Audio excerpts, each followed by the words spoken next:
Məktəbdə kişi müəllimlərinin azlığı, təhsil və idmanda nizam-intizamın pozulması. Məktəbdə kişi müəllimlər yoxa çıxıb. Bütün sistemin yükü qadın müəllimlərin üzərindədir. Bəs kişi nümunəsini kim göstərəcək?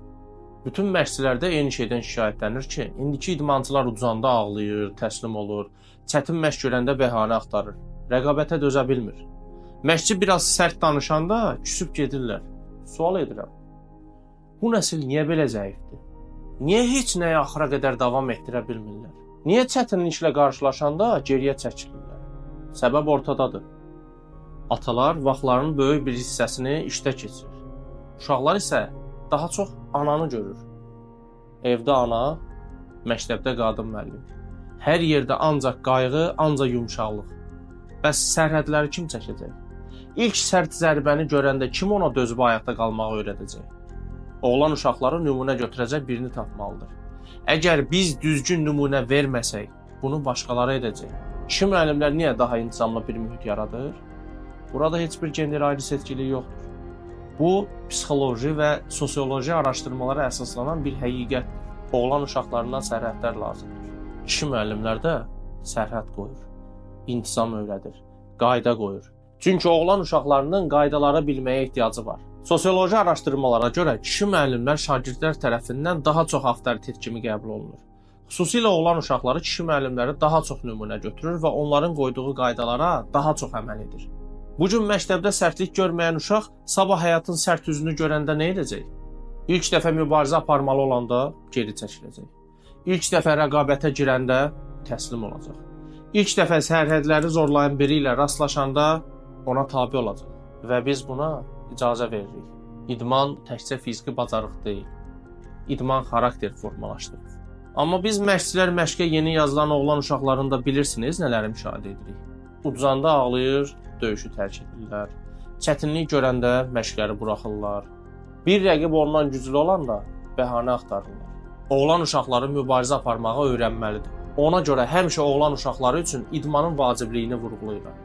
O məşq zalında necə döyüşürsə, həyatda da elə mübarizə aparacaq. Məşqçinin sözünə necə əməl edirsə, necə qulaq asırsa, gələcəkdə liderinə də elə hörmət edəcək. İdmanda intizamı necə qəbul edirsə, həyatda da belə intizamlı olacaq. Amma sıradan, təkcə məktəbə gedib gələn şagirdlər üçün bu gün rol model boşluğu var. O boşluğu nə dolduracaq? Həyat bu boşluğu bağışlamır.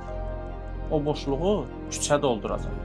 Əgər məktəbdə kişi müəllim yoxdursa, oğlan uşaqları üçün alternativ avtoritet mənbələri, küçə, sosial media və təsadüfi təsirlər olacaq. Kişi müəllimlər intizamla yanaşı uşaqlara çətin vəziyyətlərə necə tab gətirməyi də öyrədirlər.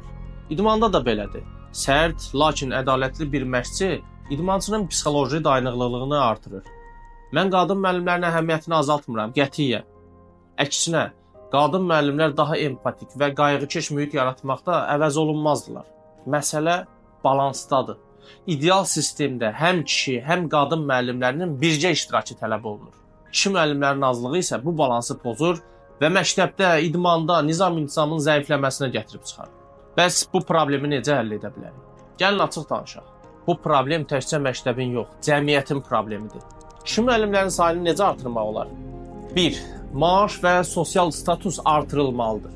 Kişi müəllim olmaq aşağı maaşlı iş kimi görünməməlidir. Müəllimlər üçün daha yüksək əmək haqqı və əlavə sosial paketlər təklif edilməlidir. 2.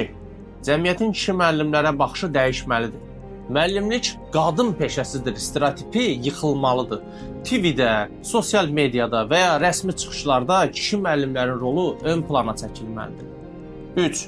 Universitetlərdə kişi müəllimləri cəlb edəcək proqramlar olmalıdır. Oğlan tələbələri üçün xüsusi təqaüdlər və müəllimlərə əlavə dəstək proqramları olmalıdır. 4. İdmançıların da pedaqoji sahəyə keçidi təşviq edilməlidir. Peşəkar idmançılar üçün fiziki tərbiyə müəllimi proqramları yaradılmalıdır. İdmanda uğur qazanan kişilər müəllimliyə cəlb edilərək məktəblərdə intizam və liderlik modelini yarada bilərlər. Kişi müəllimlərin azlığı təkcə təhsilin yox, həm də idmanın və cəmiyyətin problemidir. Biz bu məsələni həll etməsək, gələcək nəsil daha da intizamsız və zəif olacaq. Ona görə də xüsusilə oğlan uşaqlarının idmanla məşğul olmaları artıq bir zərurətdir. Bəs sizcə kişi müəllimlərin sayını necə artıra bilərik? Sizin fikirləriniz və təklifləriniz mənim üçün çox önəmlidir. Şərhlərdə öz baxışlarını bölüşməkdən çəkinmə. unutmayın ki, videonu bəyənib paylaşmağınız bu cür mövzuların daha geniş auditoriyaya çatdırılması üçün çox mühümdür. Mən Zahir Nadirov. Əgər bu mövzu sənin üçün maraqlıdırsa və sən də bu barədə düşünürsənsə, yeni fikirləri birlikdə araşdıraq. Kanala abunə ol. Davam gələcək.